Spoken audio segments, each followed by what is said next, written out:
గజం కేవలం 13,500 రూపాయలకి హైదరాబాద్ కి చేరువలో మీ సొంతింటి కలను నిజం చేసుకోండి శ్రీ వాసవి ప్రాజెక్ట్స్ తో. వివరాలకు ఈ నెంబర్లకు కాల్ చేయండి.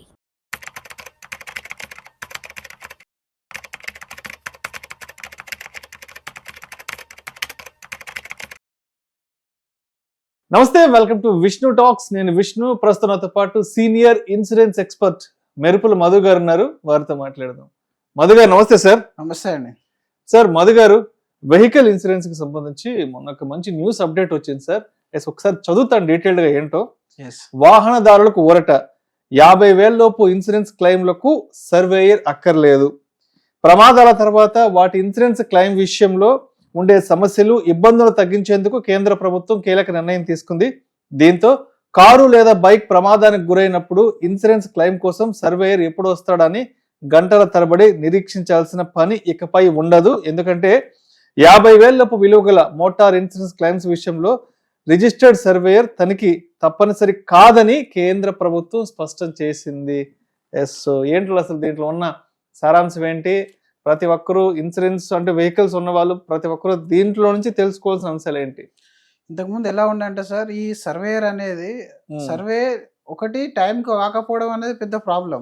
ఇప్పుడు మీరు అవుట్ ఆఫ్ ద సిటీలో ఉన్నారు, ఆ టైంలో ఏదైనా ప్రాబ్లం వచ్చిందని అంటే సర్వేయర్ అలొకేట్ అవడం ఒక ప్రాబ్లం, అంటే ఆయన టైంకి రావడం ఇంకో ప్రాబ్లం. ఇంకా మూడో ప్రాబ్లం ఏంటంటే చాలా మంది ఫేస్ చేసేది అసలు సర్వేయర్ యొక్క బిహేవియర్ ఎలా ఉంటుంది అనేది కూడా పెద్ద ప్రాబ్లంగా ఉండేది. సో దానివల్ల కంటిన్యూస్ ప్రాబ్లమ్స్ వచ్చినప్పుడు ఎప్పుడైనా రెగ్యులేటర్ కొంత డేటా అనేది గవర్నమెంట్కి సబ్మిట్ చేయడం జరుగుతుంది.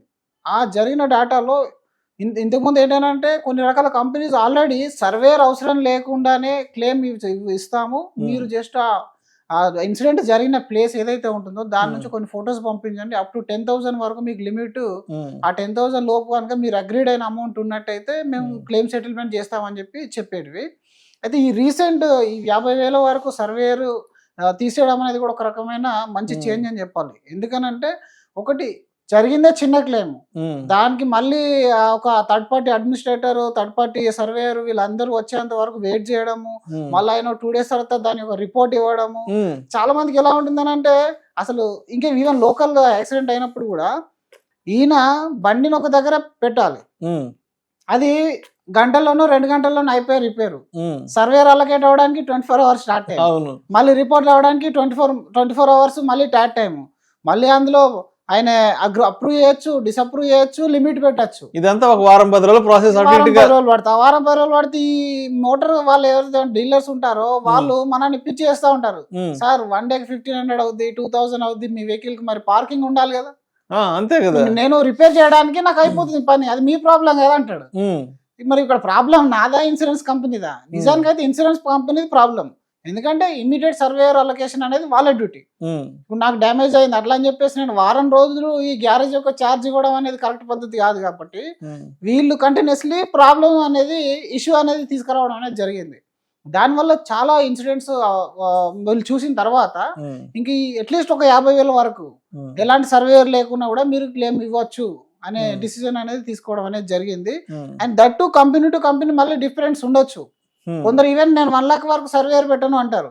ఇప్పుడు మన హెల్త్ ఇన్సూరెన్స్ లో కొత్త చేంజ్ వచ్చింది, రేపు మనకు డిశ్చార్జ్ ఉంటే ఈ రోజు అప్రూవల్ పెట్టచ్చు.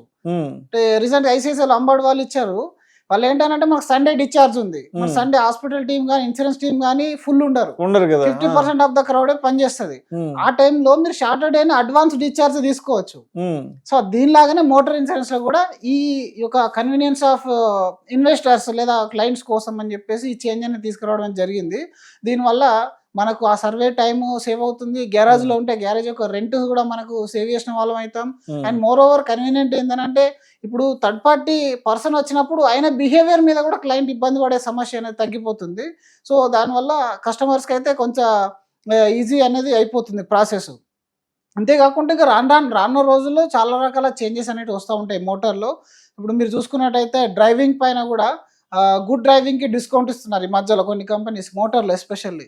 If you are a driver and మీకు కొన్ని కిలోమీటర్స్ యూజే ఉంది, మీరు ఎక్కువ వాడరు వెహికల్ ని, అలాంటి టైంలో ఐడియల్ గా ఇంట్లోనే ఎక్కువ ఉంటుంది.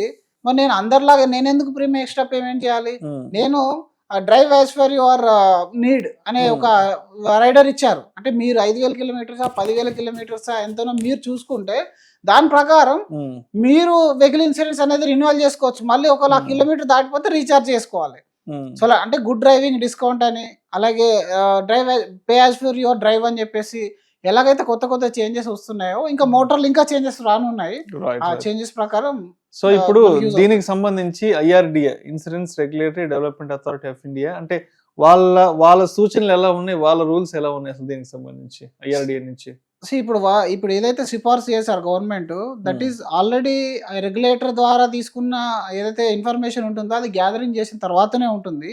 ఈవెన్ IRDAలో కూడా complaints, maximum complaints dealing with surveyors ఉంటుంది, డీలింగ్ విత్ ఇన్సూరెన్స్ కంపెనీ ఉండదు. Especially in case of motor complaints అన్ని కూడా థర్డ్ పార్టీ అడ్మినిస్ట్రేటర్, సర్వేయర్స్ పై బిహేవియర్ మీద కంప్లైంట్స్ ఎక్కువ ఉంటాయి. ఇన్సూరెన్స్ కంపెనీతో కంప్లైంట్స్ ఉండదు. ఎందుకంటే ఈయన end of the day gate keeper. ఇప్పుడు ఈయన లోపల పంపించద్దా పర్సన్స్ అనేది గేట్ కీపర్ ఎలాగైతే చూస్తాడో సర్వేయర్ కూడా ఆయనకు ఆ డ్యూటీ ఉంటది. కొన్ని సందర్భాల్లో ఏంటంటే వీళ్ళు కొన్ని ఫ్రాడ్ క్లెయిమ్ చూస్తారు, హిట్ అండ్ రన్ కేసెస్ చూస్తారు. మన ఏదో అవుటర్ రింగ్ రోడ్ పైన వెళ్తున్నాము, హిట్ అండ్ రన్ అయిందంటే అది ఓకే, మనం గల్లీలో కార్ పార్క్ చేసి పెట్టుకున్నాం, మన ఇంట్లో మన పార్కింగ్ ప్లేస్ లో హిట్ అండ్ రన్ అయిందని చెప్తారు ఒక్కొక్కసారి. దానివల్ల ఏమైందనంటే ఏది నిజం కాదనేది కొంచెం క్రిటికల్ గా ఉంటుంది. అందుకని సర్వేయర్లను రూల్స్ టైట్ చేస్తుంది ఇన్సూరెన్స్ కంపెనీ. దానివల్ల సర్వేయర్ ఇంకొంచెం అడ్వాన్స్ అయిపోతాడు. లేదు ఇది రాదు, అది పోదు అని చెప్పేసి, ఇది నిన్న తాకింది అని అంటే లేదు 20 days తాకింది, 30 days ముందే తాకింది అని చెప్పేసి ఈ ప్రాబ్లం చేస్తూ ఉంటారు. కాబట్టి IRDA ఈవెన్ రెగ్యులేటర్ కూడా ఈ డిసిజన్స్ అంతా ముందు గవర్నమెంట్ సబ్మిట్ చేసిన తర్వాతనే ఈ బిల్స్ అనేది ఆమోదం అనేది జరుగుతుంది. అండ్ అదేవిధంగా సర్వేయర్లకు సంబంధించి కూడా ఇంకో ముఖ్యమైన పాయింట్ ఇచ్చాడు. సర్వేయర్లు తమ విధుల్లో నిర్లక్ష్యం వహించినా లేదా నిబంధనలు ఉల్లంఘించినా వారి లైసెన్సులను రద్దు చేసే అధికారం IRDAకి ఉందంటూ కూడా ఒక మాట చెప్పడం జరిగింది. జనరల్ గా ఇప్పుడు బిహేవియర్ ఆఫ్ పర్సన్, ఒక పర్సన్ టు పర్సన్, మీరు ఒక మంచి ఆఫీస్ లో పనిచేస్తున్నప్పటికీ బాస్ మంచోడు కాకపోతే మనకు అదొక హెక్టిక్ జాబ్ లాగా ఎలా Obviously, అవును. మనకు అలకేట్ అయ్యే పర్సన్ యొక్క బిహేవియర్ బాగాలేకుంటే అక్కడ కస్టమర్ ఇబ్బంది పడతాడు. జనరల్ గా ఇలాంటివి జరిగేటివి ఇంతకు ముందు చాలా జరిగినాయి, ఇంక ఇప్పుడు కొంచెం తగ్గినాయి. బట్ స్టిల్ వాళ్ళ యొక్క టాట్ టైం లోపల సర్వే జరగకపోవడం, కొంతమంది ఏం చేస్తారంటే ఇక్కడ నుంచి 100 kilometers స్కోప్ ఏదో ఉంటది వాళ్ళకి, దానిలో ఒక 1 kilometer అటు ఇటు అయినా సరే, సార్ మీది లిమిట్ లో లేదు సార్, మీరే వెహికల్ తీసుకురావాలి, నాకు జ్వరం వచ్చింది, మీరు ఫోటోలు పంపండి, వీడియోలు పంపండి, అట్లా కొన్ని చేస్తారు. స్కిప్ చేయాలని చూస్తారు. స్కిప్ చేసి ఏం చేస్తారు, ఈ లోకల్ వర్క్ చూసుకుంటాడు, అదో 2-3 days చూద్దాంలే అనుకుంటాడు. అలాంటి సందర్భాలు కూడా చాలా ఉన్నాయి. రియల్ టైమ్ లో ఎప్పుడు ఆ కేసెస్ వస్తూనే ఉంటాయి మనకి. అనే ఒక విధులు కూడా సరిగా లేకపోతే దాని మీద కూడా ఫీడ్బ్యాక్ అనేది తీసుకుంటారు. అంటే ఆల్రెడీ సర్వేయర్లకు సంబంధించి ఆల్మోస్ట్ గత 3 సంవత్సరాల్లో 53 మంది సర్వేయర్ల పైన కొంత వెయిట్ కూడా వేసినట్టు కూడా హెచ్చరికలు కూడా ఇచ్చినట్టు కూడా IRDA నుంచి మనకి. ఇప్పుడు ఇంకా కొంతమంది ఎలా ఉంటారంటే, సార్ మీది డ్యామేజ్ వాటర్ లో పడింది, ఇంత బిల్ అవుతుంది, ఇంత అప్రూవల్ వస్తుంది మీకు, కానీ ఆఫ్లైన్ లో ఇంకొక డిస్కషన్ చేస్తామని చెప్తారు. అంటే అందరు ఉంటారని చెప్పలేను, కానీ రీసెంట్ గా మా క్లయింట్ కూడా ఎక్స్పీరియన్స్ అయింది. స్ట్రేట్ అవే కాల్ చేసేసి మినిమం 10,000 rupees అవుతుందని చెప్పారంట. ఫీజు దేనికి, అది ఇన్సూరెన్స్ కంపెనీకా నీకా అని అంటే, లేదు సార్ ఇది మనం మేనేజ్ చేయాల్సి వస్తుంది, 10,000 rupees అవుతాయనంటే వాళ్ళు గబగబా మనకు ఫోన్ చేసేసారు, సార్ ఇలా 10,000 అడుగుతున్నారు, డిడక్టబుల్ ఏమో అని మేము అనుకున్నాం ముందు. అలా కాదంట, వాళ్ళు ఆఫ్లైన్ లో అడుగుతారు. లైఫ్ ఇన్సూరెన్స్ బాగా చూస్తాం, గిఫ్ట్ అమౌంట్ అది కింద టేబుల్ ఉంటుంది, ఆ టేబుల్ అమౌంట్ అనేది అడుగుతారు. అలాంటి వాళ్ళని మాత్రం ఇమ్మీడియట్ గా బ్యాన్ చేసేస్తుంది. అంతేకాదు ప్రతి కంపెనీ ఎవరైతే బ్యాన్ చేస్తారో సర్వేయర్ లిస్ట్ కూడా ఇన్సూరెన్స్ కంపెనీ పోర్టల్లో పెడతారు వాళ్ళు. సో అంటే ఆ లెవెల్ వాకి వెళ్తారు. ఎందుకంటే ఇప్పుడు చూడండి, ఇది ఇన్సూరెన్స్ మనీ కాబట్టి మీకు రాదు అని ఒక మాట చెప్తే ప్యానిక్ అయిపోతారు. ఆ భయాన్ని మీకు తోసి వీళ్ళ మధ్యలో వాళ్ళు గేమ్ ఆడుతూ ఉంటారు అనమాట. ఆ భయాన్ని మనకి బూచిగా చూపించేస్తారు. అప్పుడు ఏమైతుంది, అరే అసలే పెద్ద కారు, మళ్ళీ అందులో 2-3 లక్షలు, 5,000-10,000 పోనీ అని చెప్పేసి చాలా మంది అసలు ఈవెన్ అడ్వైజర్ కూడా చెప్పరు. ఏం మళ్ళీ ఈయన చెప్తే ఆయన ఏం కంప్లైంట్ చేస్తాడో, ఇంకేం చేస్తాడో, డిలే అయిపోద్ది ఆ భయం. మళ్ళీ ఇంకొకటి ఏంటంటే, అక్కడ మనకు ఒక వస్తువు పాడైపోయింది, రెండోది డిలే జరుగుతూ ఉంటుంది, మూడోది మనకు వచ్చే దాంట్లో మళ్ళీ లీగల్ ఇష్యూస్ వస్తే దాన్ని కూడా ఫైట్ చేయాలి. ఇదంతా భయపడి చాలా మంది ఆ కమిట్మెంట్ కి ఆ 5,000-10,000 కొట్టి పడేస్తారు. కానీ అది చాలా చాలా తప్పు. అందుకే ఇట్లాంటి విషయాలను బాగా ఇప్పుడు టెక్నాలజీ పెరిగిపోయింది, ఎవరు గేమ్ ప్లే చేయలేరు. కస్టమర్ ఇంట్రెస్ట్ లోనే ఏ రెగ్యులేటర్ అయినా పనిచేస్తుంది. ఫస్ట్ అది మీరు ఇన్వెస్ట్మెంట్ లో కానీ, ఇన్సూరెన్స్ లో కానీ, బ్యాంకింగ్ లో కానీ 3 రెగ్యులేటర్స్ ఉన్నారు మనకు, RBI, SEBI అండ్ IRDA అనేది ఇంకా అన్నిటికంటే స్ట్రిక్ట్ గా పనిచేస్తుంది ఇన్సూరెన్స్, అందరికి బాస్ ఇంకా. సో మనం ఏదైనా సరే లీగల్ గా ఈమెయిల్ పరంగా అఫీషియల్ గా నువ్వు ఏదైనా నన్ను రిక్వెస్ట్ చేస్తుంటే చెయ్యి, నీ ట్యాట్ టైం ఏంటి, ఇవన్నీ తెలుసుకోవాలి. ప్రతి ఒక్క ఇన్వెస్టర్ కూడా, ప్రతి ఒక్క కార్ ఇన్సూరెన్స్ ఓనర్ కూడా తెలుసుకోవాలి మన రూల్స్ రెగ్యులేషన్స్ ఏంటి అనే ఒక డ్యూటీస్ ఏంటి, ట్యాట్ టైం ఏంటి తెలుసుకుంటే మీరు ఎక్కడ కూడా టైం వేస్ట్ చేయాల్సిన కానీ డబ్బులు పెట్టాల్సిన అవసరం కానీ ఉండదు. ఆ విధంగా. Right sir, right sir. Thank you sir, thank you so much Madhu garu. Thank you అండి.